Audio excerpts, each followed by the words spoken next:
میں آپ کو ایک اسٹوری سناتا ہوں۔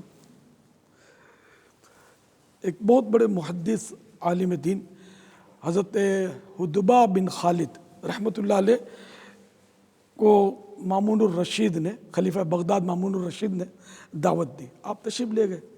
کھانا کھانے کے بعد حضرت حدبہ بن خالد جو تھے وہ دسترخوان پر گرے ہوئے دانے چن چن کر کھانے لگے۔ خلیفہ مامون نے حیرت سے کہا کہ یہ کیا کر رہے ہیں آپ؟ کیا ابھی تک پیٹ نہیں بھرا؟ تو ارشاد فرمایا کہ حدیث پاک میں کہ جو دسترخوان سے گرے ہوئے دانے چن چن کر کھا لیتا ہے وہ تنگ دستی سے بے خوف ہو جاتا ہے۔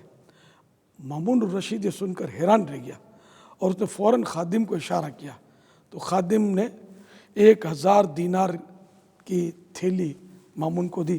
مامون نے ان کو پیش کی خوش ہو کر انعام۔ تو آپ نے مسکرا کر فرمایا کہ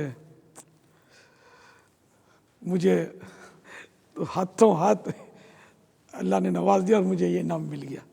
تو یوں ان کے دسترخوان پر ایک دانے چند گرے ہوئے چن لینا ہے نا، یہ اپنی جگہ پر، لیکن آج کل تو اتنا اناج ضائع کیا جا رہا ہے کہ جس کی انتہا نہیں۔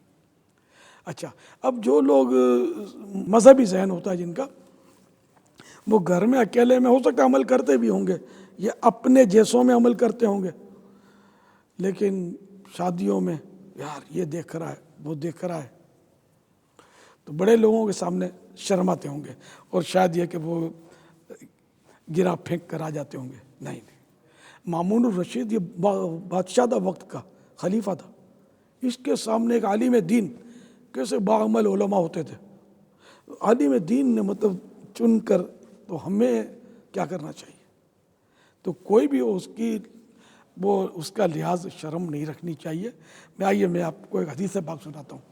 حضرت بی بی عائشہ صدیقہ رضی اللہ عنہا فرماتی ہیں کہ اللہ پاک کے پیارے حبیب صلی اللہ تعالی علیہ وآلہ وسلم گھر تشریف لائے، روٹی کا ٹکڑا پڑا دیکھا تو اسے اٹھایا، صاف کیا اور کھا لیا۔ پھر فرمایا عائشہ اچھی چیز کا احترام کرو کہ یہ جب کسی قوم سے بھاگی ہے تو لوٹ کر نہیں آئی۔ دیکھا آپ نے، پیارے آقا صلی اللہ علیہ وآلہ وسلم سے بڑا بادشاہ کون ہے؟ تو شہنشاہ ہے۔ شہنشاہ تو بادشاہوں کا بادشاہ ہوتا ہے۔ روٹی زمین پر زمین پر ہے، اس کو اٹھا کر کھایا اور ٹکڑا وہ کھا لیا۔ سبحان اللہ سبحان اللہ سبحان اللہ۔ تو ہم کیا ہیں؟ ہم مطلب یعنی کہ ڈرے ہیں، شرمائیں۔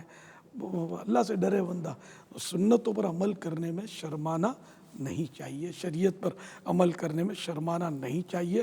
اور ہم اس طرح کریں گے نا تو دوسرے لوگ بھی اس طرح کریں گے۔ بہت پرانی بات مجھے یاد آ گئی، کسی نے مجھ سے کہا تھا کہ الیاس وہ معاشرے کے پیچھے پیچھے چلنا چاہیے، تو میرے منہ سے کچھ اس طرح کی بات نکلی تھی کہ معاشرے کے پیچھے چلنا، مرد تو ہے کہ معاشرہ جس کے پیچھے چلے، اس طرح کی کوئی بات نکلی تھی میرے منہ سے۔